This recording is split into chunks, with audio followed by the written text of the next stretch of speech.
Hey everybody, Gino here with another episode of Major Push Wrestling, the talk show where we give wrestling the major push that it deserves. Again, I am your host, Gino, not joined by anybody once again, but we've got some new and returning panelists in the works, and I look forward to introducing them to you and sharing discussions moving forward in the year. Now, today I want to discuss the best thing about wrestling or what makes wrestling the best.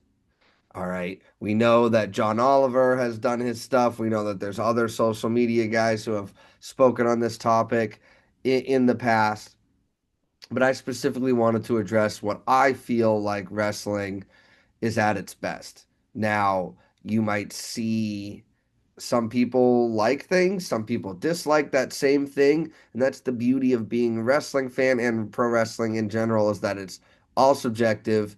We can all have a say. What might work for some might not work for others, and vice versa. You see that a lot with the internet wrestling community discussing WWE versus AEW. Now, both companies do stuff well, and both companies have areas for improvement. But I'm going to be sharing from a more of a WWE perspective, but it speaks to wrestling and pro wrestling as a whole.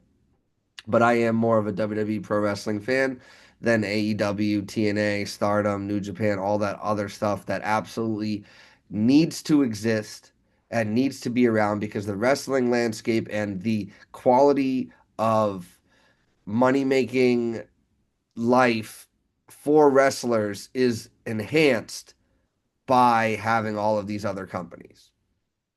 So, for me, for me, and please feel free to leave a comment. Don't forget to like this video and subscribe. And I really look forward to hearing what is your favorite thing about wrestling or when wrestling is at its best. All this negativity online about what we hate, what we dislike, blah, blah, blah, blah, blah. We all know that hate gets clicks. And this video might not get a lot of views because the videos where I talk about stuff I like, it doesn't really get as much views as the talking about the stuff I dislike. But whatever, I'm not going to just shill out hatred 24/7. Even if that might be better for the channel, call me crazy, but here we are. So, for me, wrestling is at its best when it is a male focused soap opera with physicality. Obviously, you can cater to different uh, demographics of people. You know, you can cater to women and stuff. That's totally fine. But for me, when your focus is on 18 to 35, or I'm 36, so 18 to 45-year-old males, giving them a type of soap opera, reality type of television with the drama, with the tea, as it's known nowadays, that is where it's at its best. You can have a banger match, five, six, 7 out of 5 stars, whatever. But a viewer on a mainstream level, on a casual level, they're not going to be invested without a reason to be invested. Okay, cool. You can have super dangerous Darby Allin glass spots, or you can have super dangerous TLC spots, or whatever. But you got to have a reason to at least care about the people involved. As somebody who's recently gotten more into reality television viewing, the stuff that makes it the most entertaining is the people that have the drama that you want to root for or that you want to root against. Sounds a lot like professional wrestling. Well, you're right, because that's what professional wrestling is supposed to be. At its core, it's a good guy or girl versus a bad guy or girl, and the crowd wants to see the bad guy or girl get their tail kicked.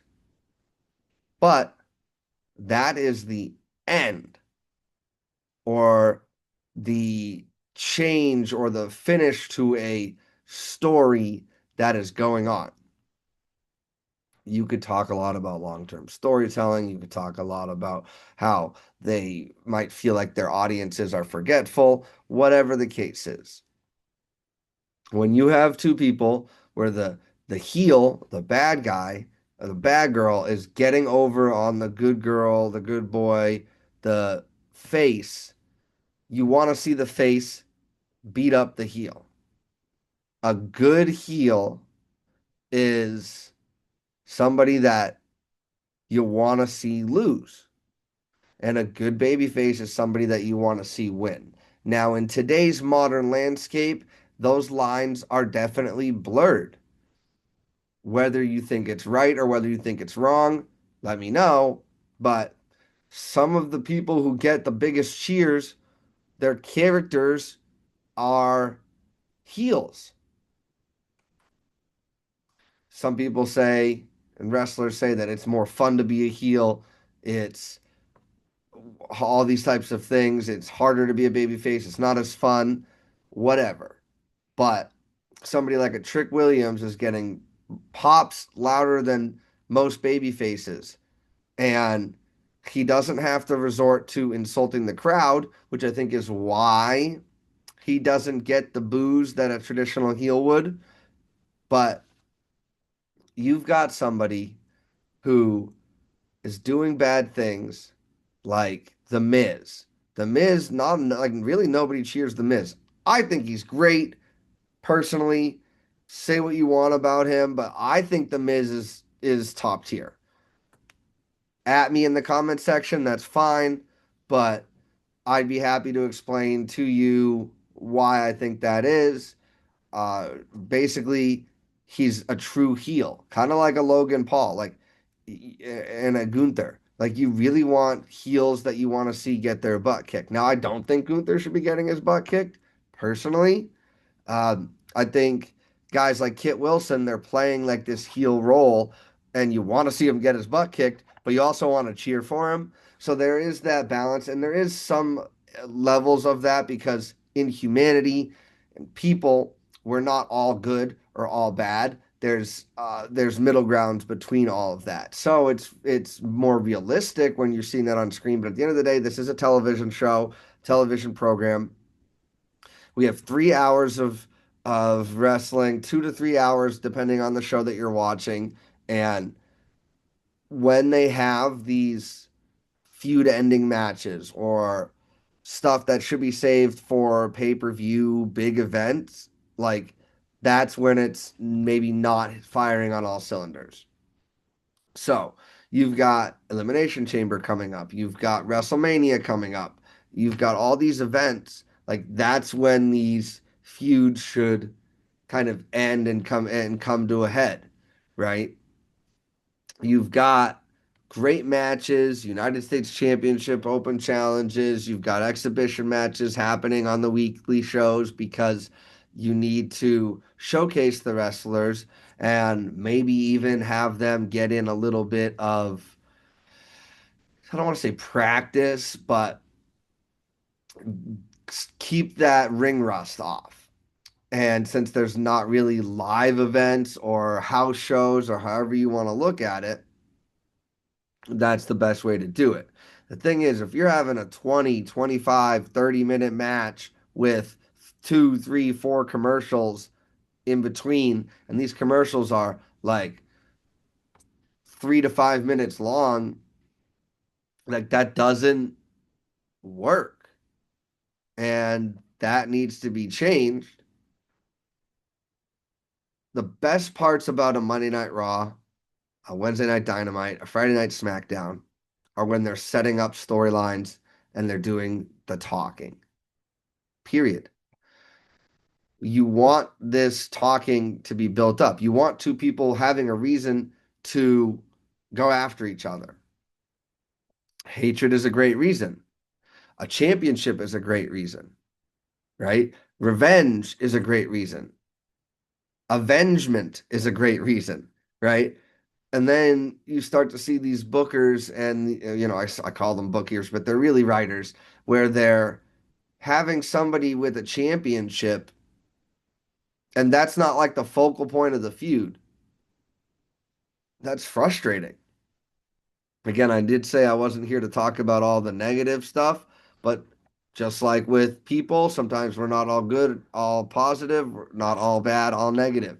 But that is something that is a concern, and I've addressed it in a previous video. Go check that out. I will have it on the end screen of this video for you guys to click on it easily to go back to that episode where I talk about how WWE books its champions, where it feels like the only people with storylines are the people that don't have championships, and the people who have championships are just floundering with no real storyline and direction. So, kind of feels like that. I mean, yeah, Drew McIntyre has a title. He's got a reason to be fighting with Cody and Jacob Fatu, but he really doesn't have that reason because he has the championship.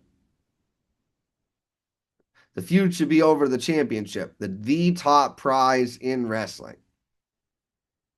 When you've got somebody like Becky Lynch and Seth Rollins versus CM Punk and AJ Lee, they were, the girls were beating up on the guys and you wanted to see each other get their comeuppance, right? That's what you finish a match at a premium live event for. That's how it's done. You set these things up, people being dastardly, same thing in reality TV, right? Somebody, says something out of pocket or whatever. They, have extramarital affair or they, you know, get into it with their boss or something like that. They can't fight each other because that's not how it works in the real world, especially nowadays. But in wrestling, you can have that. It's soap opera, it's the drama, it's the reality TV, but you actually get to watch these competitors, these TV show stars actually get their hands on each other and have that comeuppance type of thing. So for me, that's how I would like wrestling to go. Now, there's a lot of stuff that's repeated and a lot of stuff that seems predictable and paint by numbers and filler.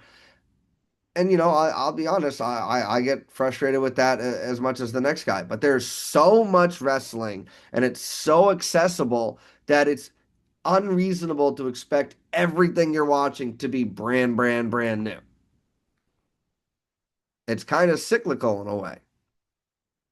If you have 3 hours of Raw, 2 hours of Dynamite, an hour or two of NXT, 3 hours of SmackDown, an hour or two of Collision, premium live events, and then you're watching TNA for an hour or two, and then you've got foreign promotions, AAA, all this stuff. Like, you're not going to see a lot of stuff that you haven't seen before. And it doesn't have to be stuff that we've never seen before, but there's a lot of people that are like, well, it's predictable. I've seen it 1,000 times. Oh, blah, blah, blah, blah, blah. Like, sometimes predictability is lame, but sometimes it can be awesome. Like, you get what you want to see. I think that there's a big issue now that people can bet on professional wrestling that and with WWE Unreal, I've addressed that in a previous video, and maybe I'll link that at the end as well. But they will definitely be in the description of this video. Where the shock value and stuff that doesn't make a lot of sense is happening so that they can have their episode of Unreal or that they can, do something on social media or whatever the case is. Like it used to be back in the day, you could really only see your local promotion unless you were tape sharing and all of those types of things. Now, I'm really glad it's national and global. But the concern I have is that people are expecting them to reinvent the wheel every single week, and that's not going to be done, especially when they're having 6, 7, 8, 9, 10 matches on a 2, 3 hour show, and then having that issue with you're finding reasons to drag the show out.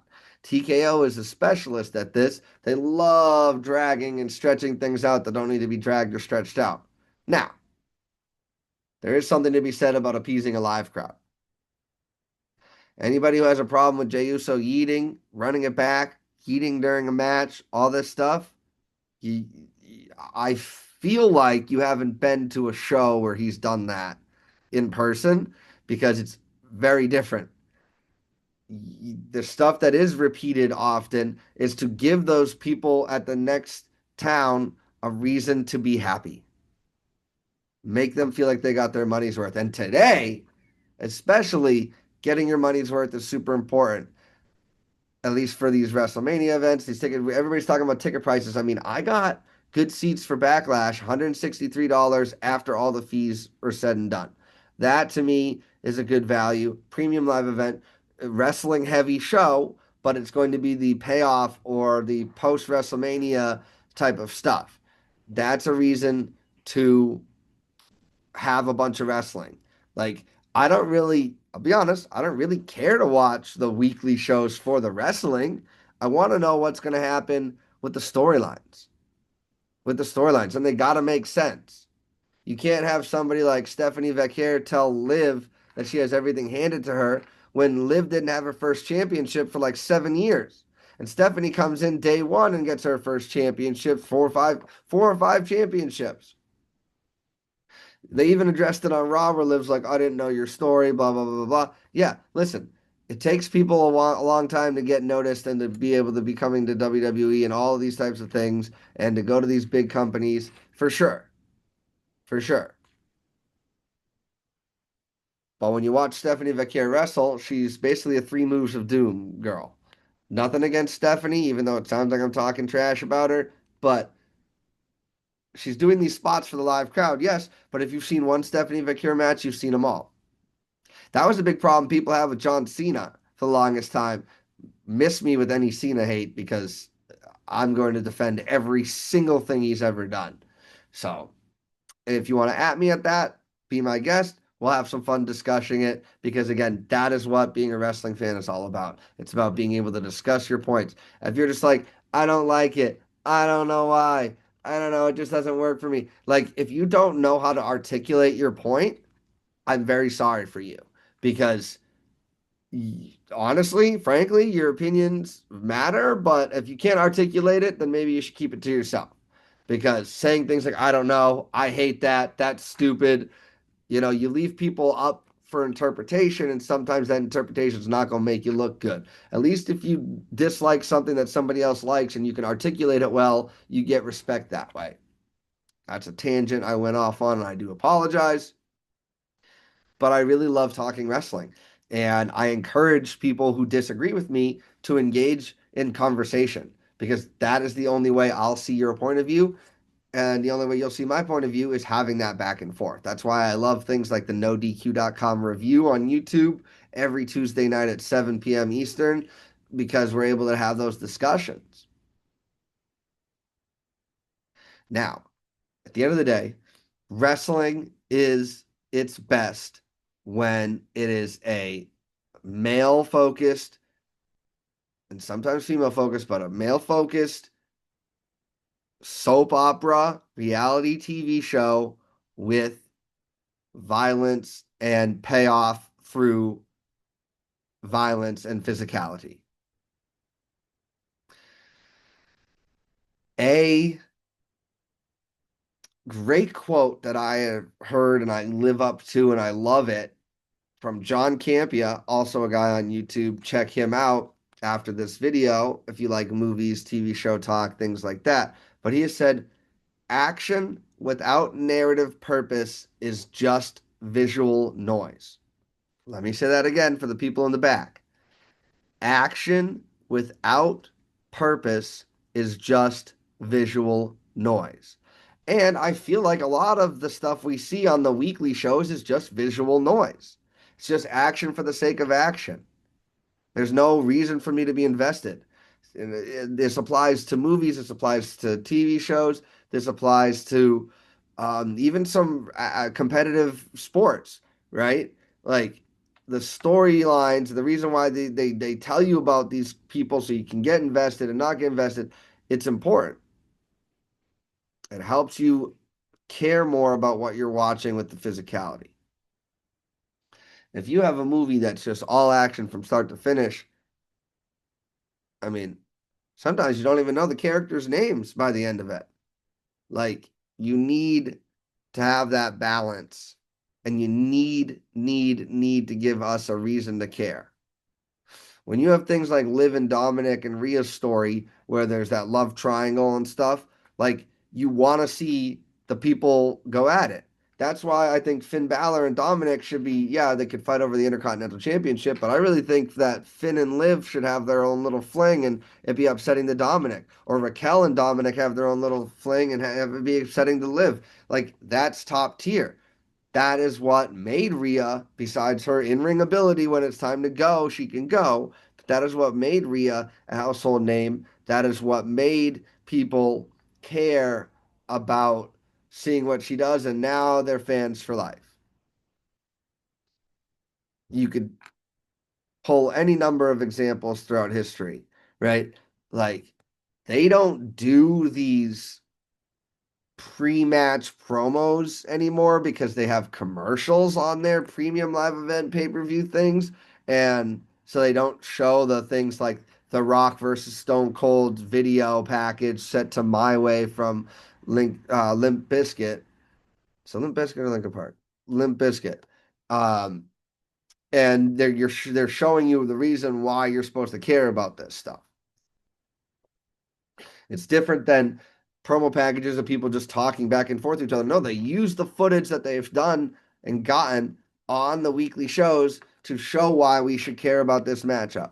I've never beaten that bald head at WrestleMania. Like, these are things that have actually said it's not sitting backstage being interviewed or via satellite. Like, they've got the Becky Lynch and AJ Lee storyline, and they had them both there in attendance, but then they're not doing anything with it. They're just having the promo. Like, that isn't good enough. It's just not.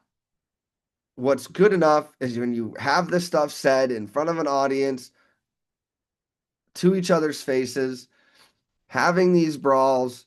And I know some people don't like pull apart brawls, but when they brawl and pull apart and they don't let them go back at each other, I think that works very well. Like, you want to see more of it.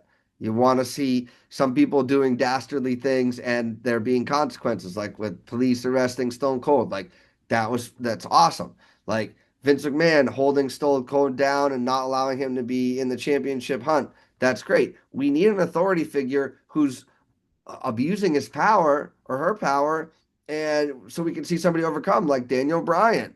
Like, these are the things that you care more about. Like, I couldn't tell you anything about the matches except for the finishes because that's what ultimately matters. How the match ends. Now, yes, there are great wrestlers who can tell a story in the ring. You'll hear me mention Stone Cold's name a lot, but Stone Cold versus Bret Hart at WrestleMania, they had a double turn. They were telling a story in the ring with the way you wrestle. But wrestling is at its best when the story is told and then you tell us either a similar story or a different story in the ring to enhance it. Otherwise, it's going to be tough to get a casual fan to sit down and watch something they don't care about. It is what it is. Wrestling being geared towards kids and getting new fans and stuff that don't know, have never heard of it or whatever in different countries is great, but and they're making record profits. But at the end of the day, like, it might come at the expense of people who really like your product and have enjoyed it, maybe on and off. But you got to make sure you're not just trying to get new people in your doors and charging them outrageous prices and charging your fans who have been there and been loyal to you outrageous prices because you need to do X, Y, and Z.